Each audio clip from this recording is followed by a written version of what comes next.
ಕೊನೆಗೂ 2025 ಮುಗಿಯೋ ಹಂತಕ್ಕೆ ಬಂದಿದೆ.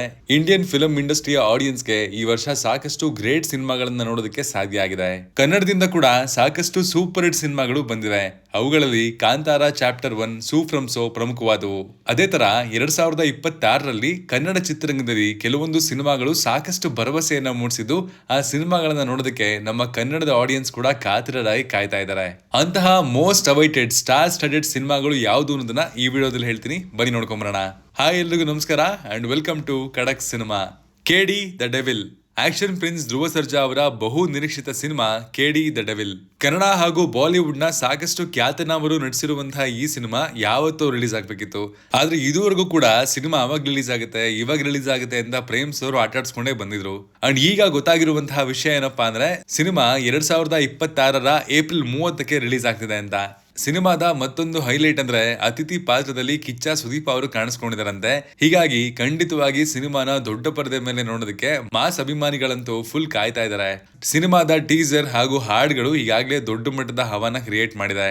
ನೋಡೋಣ 2026ರಲ್ಲಿ ಈ ಸಿನಿಮಾ ಯಾವ ರೀತಿ ಹೆಸರು ಮಾಡುತ್ತೆ ಅಂತ. Kichcha's rom com.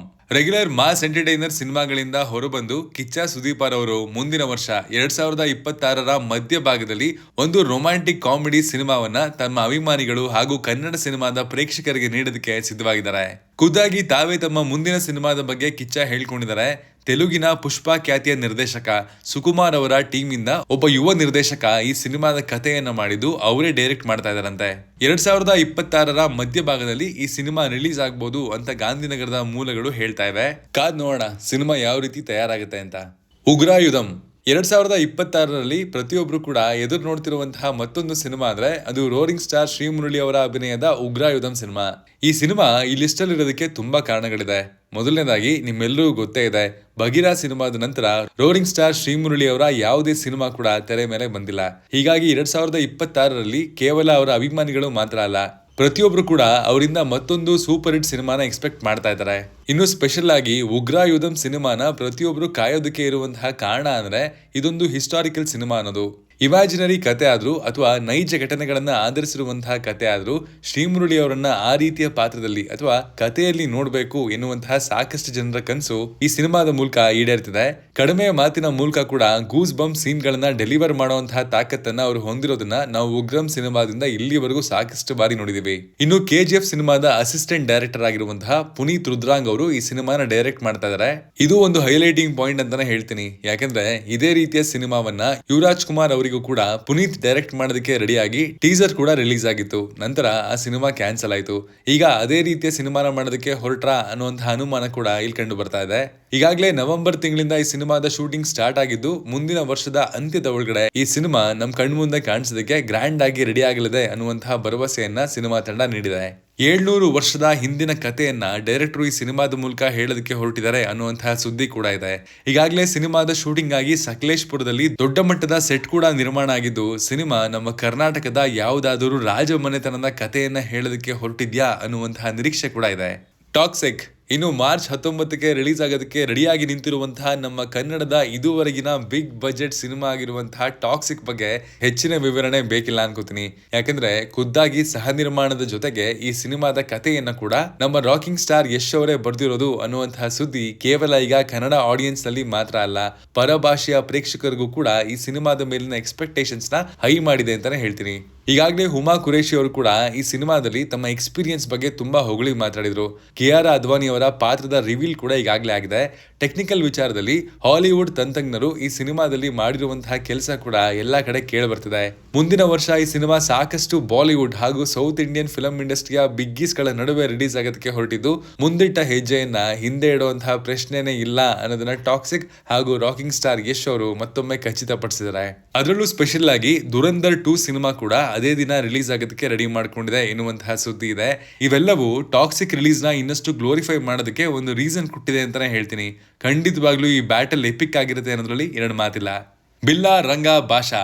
ಕಿಚ್ಚ ಸುದೀಪ್ ಅವರ ಸಿನಿಮಾ ಜೀವನದ ಅತ್ಯಂತ ಬಹುನಿರೀಕ್ಷಿತ ಸಿನಿಮಾ ಬಿಲ್ಲಾರಂಗ ಭಾಷಾ ಸಿನಿಮಾ ಕೂಡ 2020 ಎಂಡಿಂಗ್ ನಲ್ಲಿ ರಿಲೀಸ್ ಆಗಲಿದೆ ಅನ್ನೋದನ್ನ ಖುದ್ದಾಗಿ ಕಿಚ್ಚ ಸುದೀಪ್ ಅವರೇ ಇತ್ತೀಚೆಗಷ್ಟೇ ಇಂಟರ್ವ್ಯೂ ನಲ್ಲಿ ಹೇಳ್ಕೊಂಡಿದ್ದಾರೆ.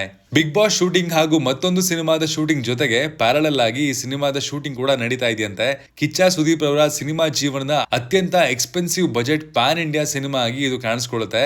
ಇನ್ನು ಅನೂಪ್ ಭಂಡಾರಿ ಅವರ ಡೈರೆಕ್ಷನ್ ಮೇಲೆ ಗ್ರ್ಯಾಂಡ್ ವಿಜುವಲ್ ಟ್ರೀಟ್ ಇದ್ದೇ ಇರುತ್ತೆ. ಪ್ರೊಡಕ್ಷನ್ ಹೌಸ್ ಕೂಡ ಸಾಕಷ್ಟು ಪ್ಯಾಷನೇಟ್ ಆಗಿರೋದ್ರಿಂದಾಗಿ ಒಂದು ಒಳ್ಳೆ ಪ್ರಾಡಕ್ಟ್ ನ ನಾವು ಮುಂದಿನ ವರ್ಷದ ಎಂಡಿಂಗ್ ನಲ್ಲಿ ನೋಡಬಹುದಾಗಿದೆ. ಅದರಲ್ಲೂ ಸ್ಪೆಷಲ್ ಆಗಿ ಕೆಲವೊಂದು ಮಾಹಿತಿಗಳ ಪ್ರಕಾರ ಈ ಸಿನಿಮಾದಲ್ಲಿ ಕಿಚ್ಚ ಸುದೀಪ್ ಅವರು 3 ವಿಭಿನ್ನ ಪಾತ್ರಗಳಲ್ಲಿ ಕಾಣಿಸ್ಕೊಳ್ತಾ ಇದ್ದಾರೆ ಎನ್ನುವಂತಹ ಸುದ್ದಿ ಇದೆ. ಈ ಸಿನಿಮಾ 2 ಪಾರ್ಟ್ ಗಳಲ್ಲಿ ಕೂಡ ಮೂಡಿ ಬರಬಹುದಾದಂತಹ ಸಾಧ್ಯತೆ ಇದೆಯಂತೆ. ಇದನ್ನ ಕೇಳ್ತಾ ಇದ್ರೇನೆ ಸಿನಿಮಾದ ಮೇಲಿರುವಂತಹ ಎಕ್ಸ್ಪೆಕ್ಟೇಷನ್ ಆಕಾಶದ ಎತ್ತರಕ್ಕೆ ಹೋಗ್ತಾ ಇದೆ. 666 operation dream theatre Hemanth Rao ನಿರ್ದೇಶನದ ಸಿನಿಮಾ ಈ ಲಿಸ್ಟಲ್ಲಿ ಸ್ಥಾನವನ್ನ ಪಡ್ಕೊಂಡಿದೆ. 70ರ ದಶಕದ ಕಥೆಯನ್ನ ಶಿವಣ್ಣ ಹಾಗೂ ಡಾಲಿ ಧನಂಜಯ್ ನಾಯಕತ್ವದಲ್ಲಿ Hemanth Rao captain of the ship ಆಗಿ ಮುಂದೆ ತರೋದಕ್ಕೆ ಸಿದ್ಧವಾಗಿದ್ದಾರೆ. ಇಬ್ಬರು ಲುಕ್ ಈಗಾಗಲೇ ಸೋಷಿಯಲ್ ಮೀಡಿಯಾದಲ್ಲಿ ವೈರಲ್ ಆಗಿದ್ದು, ಸಿನಿಮಾದ ಮೇಕಿಂಗ್ ನ ಅಂದಿನ ಕಾಲಕ್ಕೆ ತಕ್ಕಂತೆ ಸಹಜವಾಗಿ ಮೂಡ್ ಬರುವಂತಹ ರೀತಿಯಲ್ಲೇ ಸೆಟ್ ಹಾಗೂ ಕ್ಯಾಮೆರಾ ಟೆಕ್ನಾಲಜಿಯನ್ನ ಕೂಡ ಈ ಸಿನಿಮಾಗಾಗಿ ಬಳಸಿಕೊಳ್ಳಲಾಗ್ತಿದೆ. ಸಿನಿಮಾದಲ್ಲಿ ನಾಯಕಿಯಾಗಿ ಪ್ರಿಯಾಂಕಾ ಮೋಹನ್ ಕಾಣಿಸ್ಕೊಂಡಿದ್ದಾರೆ. ಚರಣ್ ರಾಜ್ ಅವರ ಮ್ಯೂಸಿಕ್ ಕೂಡ ಸಿನಿಮಾಗೆ ಮತ್ತಷ್ಟು ಹೈಪ್ ಕೊಟ್ಟಿದೆ. ಸ್ಪೈ ಥ್ರಿಲ್ಲರ್ ಜೊತೆಗೆ ಸೈಫೈ ಟ್ವಿಸ್ಟ್ ಅನ್ನ ಕೂಡ ನಾವು ಎಕ್ಸ್ಪೆಕ್ಟ್ ಮಾಡಬಹುದು ಅನ್ನುವಂತಹ ಮಾತುಗಳು ಗಾಂಧಿನಗರದಲ್ಲಿ ಕೇಳಿ ಬರ್ತಾ ಇವೆ. ಗುಮ್ಮಡಿ ನರಸಯ್ಯ ಈ ಲಿಸ್ಟ್ ಅಲ್ಲಿ ಕಾಣಿಸ್ಕೊಳ್ಳುವಂತಹ ಮತ್ತೊಂದು ಶಿವಣ್ಣ ಅವರ ಸಿನಿಮಾ. ಪರಮೇಶ್ವರ್ ಹಿವರಾಳೆ ಡೈರೆಕ್ಷನ್ ನಲ್ಲಿ ಮೂಡ್ ಬರ್ತಾ ಇರುವಂತಹ real life inspired political thriller cinema Gummadi Narasaiah. 2026ರಲ್ಲಿ ಅತ್ಯಂತ ನಿರೀಕ್ಷೆಯನ್ನ ಹುಟ್ಟಾಕಿರುವಂತಹ ಸಿನಿಮಾಗಳಲ್ಲಿ ಇದು ಕಾಣಿಸ್ಕೊಳ್ಳುತ್ತೆ. ತೆಲಂಗಾಣದ ಹಿರಿಯ ರಾಜಕಾರಣಿಯಾಗಿರುವಂತಹ ಗುಮ್ಮಡಿ ನರಸಯ್ಯ ಅವರ ಜೀವನಾಧಾರಿತ ಕಥೆಯನ್ನ ಈ ಸಿನಿಮಾ ಹೊಂದಿದ್ದು, ಶಿವಣ್ಣ ಮೊದಲ ಬಾರಿಗೆ ಒಂದು ಬಯೋಪಿಕ್ ಮಾಡ್ತಾ ಇರೋದು ಇಂಟ್ರೆಸ್ಟಿಂಗ್ ಆಗಿದೆ. ಇತ್ತೀಚಿನ ವರ್ಷಗಳಲ್ಲಿ ಶಿವಣ್ಣ ಅವರ ಸ್ಕ್ರಿಪ್ಟ್ ಸೆಲೆಕ್ಷನ್ ವೇರಿಯೇಷನ್ ಅವರ ಸಿನಿಮಾವನ್ನ ನೋಡಬೇಕು ಎನ್ನುವಂತಹ ಕುತೂಹಲವನ್ನ ಕೂಡ ಆಡಿಯನ್ಸ್ಗೆ ಹೆಚ್ಚು ಮಾಡಿಸಿದೆ. ನೋಡೋಣ ಈ ಬಯೋಪಿಕ್ ಹೇಗ್ ಮೂಡ್ ಬರುತ್ತೆ ಅಂತ.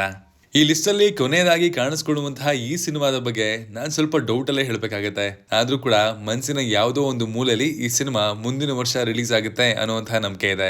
ಯಾಕಂದ್ರೆ ಈ ಸಿನಿಮಾಗಾಗಿ ಜನ ಕಳೆದ 2-3 ವರ್ಷಗಳಿಂದ ಕಾಯ್ತಾ ಇದ್ದಾರೆ. Yes, simple star Rakshit Shetty ಅವರ ರಿಚರ್ಡ್ ಆಂಟೋನಿ ಸಿನಿಮಾದ ಬಗ್ಗೆ ನಾನು ಮಾತಾಡ್ತಾ ಇರೋದು. ಒಂದ್ ಕಡೆ ಅಮೆರಿಕಾದಲ್ಲಿ ರಕ್ಷಿತ್ ಶೆಟ್ಟಿ ಈ ಸಿನಿಮಾದ ಕ್ಲೈಮ್ಯಾಕ್ಸ್ ಸ್ಕ್ರಿಪ್ಟ್ ಅನ್ನ ಕಂಪ್ಲೀಟ್ ಮಾಡ್ಕೊಂಡು ಬಂದಿದ್ದಾರೆ ಅನ್ನುವಂತಹ ಸುದ್ದಿ ಇದೆ. ಇನ್ನೊಂದ್ ಕಡೆ ಇನ್ನೇನು ಶೂಟಿಂಗ್ ಸ್ಟಾರ್ಟ್ ಆಗೇ ಬಿಡುತ್ತೆ ಅನ್ನುವಂತಹ ಮಾತು ಕೂಡ ಕೇಳಿ ಬರುತ್ತೆ. ನನ್ ಮನ್ಸು ಹೇಳೋ ಪ್ರಕಾರ ಪ್ರತಿಯೊಂದು ಕೆಲಸನ ಮೊದಲೇ ಪ್ರೀ ಪ್ಲಾನ್ ಮಾಡ್ಕೊಂಡು ನಮ್ ಶೆಟ್ರು ಮಾರ್ಕ್ ಸಿನಿಮಾದ ರೀತಿಯಲ್ಲಿ ಬೇಗ ಶೂಟಿಂಗ್ ಮಾಡಿ ಮುಗಿಸ್ತಾರೆ ಅಂತ ಅನಿಸ್ತದೆ. ಇವೆಲ್ಲವೂ ನಮ್ಮ ಮನಸ್ಸಿನ ಆಸೆ ಮಾತ್ರ. ಅವ್ರಿಗೆ ಯಾವತ್ತೂ ಡಿಸೆಂಬರ್ ಎಂಡಿಂಗ್ ಲಕ್ಕಿ ಟೈಮು. ಹೀಗಾಗಿ ರಿಚರ್ಡ್ ಆಂಟೋನಿ ನೆಕ್ಸ್ಟ್ ಕ್ರಿಸ್ಮಸ್ಗೆ ರಿಲೀಸ್ ಆದ್ರೂ ಕೂಡ ಆಶ್ಚರ್ಯ ಇಲ್ಲ. ಆದ್ರೆ ಒಂದ್ ಮಾತು ಹೇಳ್ಬೇಕು ಅನ್ಸುತ್ತೆ, ನಮ್ ಜನ ಈ ಸಿನಿಮಾಗಾಗಿ ಕಾದಷ್ಟು ಬೇರೆ ಯಾವುದೇ ಸಿನಿಮಾಗಾಗಿ ಕಾದಿಲ್ಲ ಅಂತ. ಶೆಟ್ರೆ, ಆದಷ್ಟು ಬೇಗ ಎಂತದ ಬೋಳಿ ಮಕ್ಳ ಶೂಟ್ ಮಾಡ್ಬೇಕಾ ಅಂತ ಹುಲಿ ಡ್ಯಾನ್ಸ್ ಮಾಡ್ಕೊಂಡು ಬಂದ್ಬಿಡಿ. ನಿಮ್ಗಾಗಿ ನಾವೆಲ್ಲರೂ ವೈಟಿಂಗ್. ಇವಿಷ್ಟು ಮುಂದಿನ ವರ್ಷ ನಮ್ಮ ಕನ್ನಡದ ಆಡಿಯನ್ಸ್ ಕಾಯ್ತಾ ಇರುವಂತಹ ಮೋಸ್ಟ್ ಡಿಮ್ಯಾಂಡಿಂಗ್ ಅಥವಾ ಹೈ ಎಕ್ಸ್ಪೆಕ್ಟೆಡ್ ಇರುವಂತಹ ಸ್ಟಾರ್ ಸ್ಟಡೆಡ್ ಸಿನಿಮಾಗಳು.